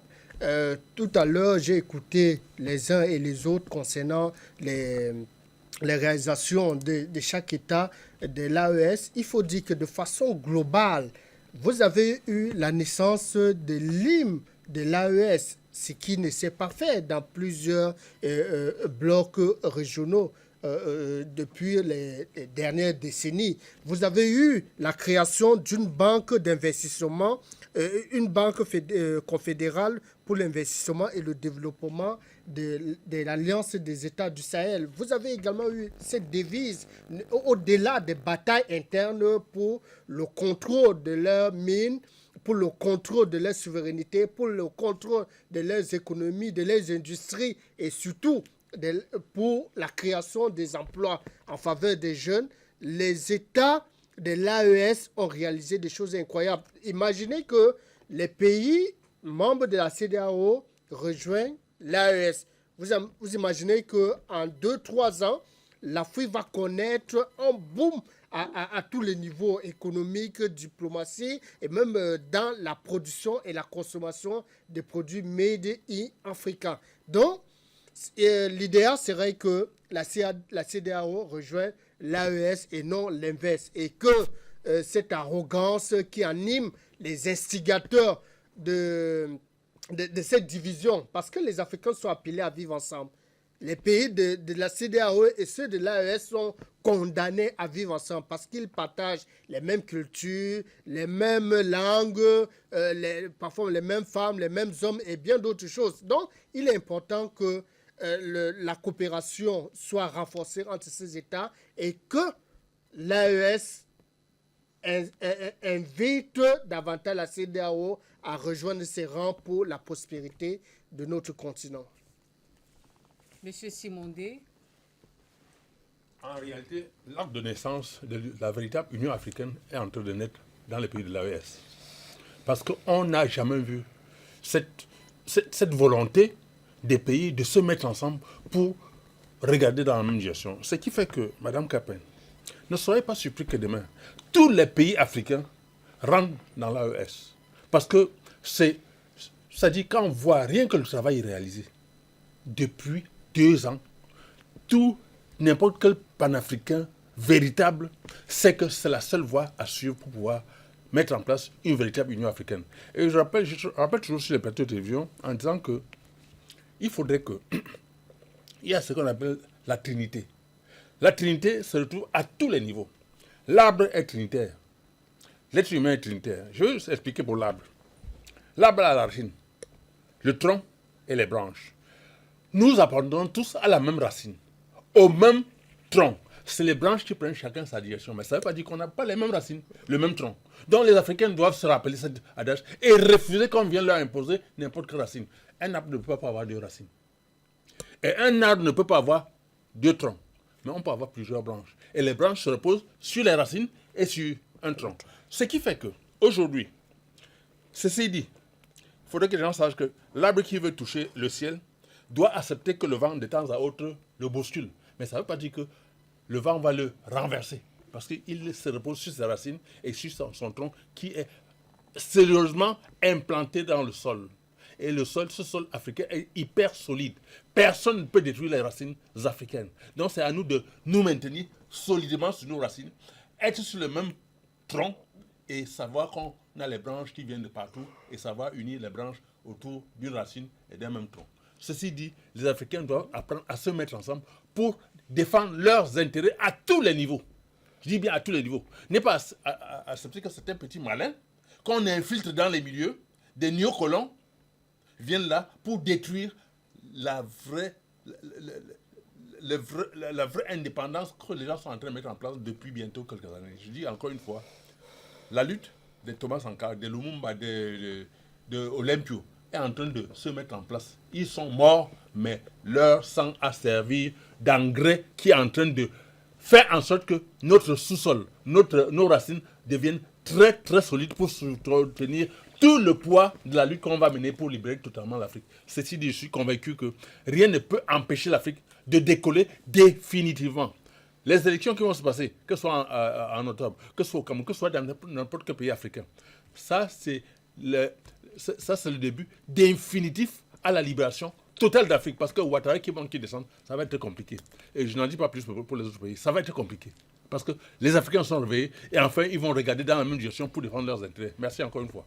Merci, Monsieur Simondé. Merci à vous, chers téléspectateurs, pour votre extrême fidélité à nos honneurs. Et c'est donc ici que nous mettons le point final à ce programme face à l'actualité du 18 septembre 2025. Merci encore à Monsieur Simondé. Vous êtes écrivain panafricaniste, président fondateur de l'agence donc pour la promotion des produits Made in Africa. Tout à fait, tout à fait. Et je peux vous dire que cette structure était implantée dans plus de 35 pays. Mais l'ego de certains membres avec qui on a travaillé, ils ont essayé de foutre le désordre, mais on est en train de se réorganiser pour relancer les activités. Et je peux vous dire que cette histoire a fait en sorte que beaucoup de pays africains sont rentrés dans la production, dans beaucoup de productions, la transformation des patates panifiables, des riz panifiables, des maïs panifiables, de sorte qu'on peut faire le pain de maïs, pain de patates, pain de tout, et consommer ce qu'on fabrique chez nous. Et si on réussit à faire en sorte qu'on s'échange ces produits, et vous savez que les échanges, c'est la base d'une véritable économie. C'est en échangeant entre pays africains qu'on peut mettre en place une véritable monnaie définitive pour que l'Afrique soit autonome sur le plan monétaire et se mettre en concurrence avec les autres pays du monde entier. Voilà de quoi l'agent panafricain pour la promotion des produits Made in Africa avait basé sa lutte pour pouvoir mettre enfin les Africains ensemble pour pouvoir consommer ce qu'ils produisent et produire ce qu'ils consomment. Voilà à peu près notre objectif, Madame Capin. Merci beaucoup d'avoir accepté cette invitation. Monsieur Didier Ndengue, merci infiniment d'être venu. Merci pour l'invitation. Vous êtes directeur de publication de la dépêche de la Plume de l'Aigle, excusez-moi. Directeur de publication de la Plume de l'Aigle. Merci infiniment, Monsieur Sylvain de Bogo. Vous êtes écrivain, chercheur, analyste politique, panafricaniste. Monsieur Nestor Podassé qui s'est fait représenter par Monsieur Amadou Maïga, qui est donc assistant communicateur pour Planète des jeunes panafricanistes du Burkina Faso. Merci encore, chers téléspectateurs. Et donc, nous refermons ce programme. Merci à la réalisation et à la diffusion, à toute l'équipe technique. À très vite pour notre rendez-vous du savoir. Au revoir.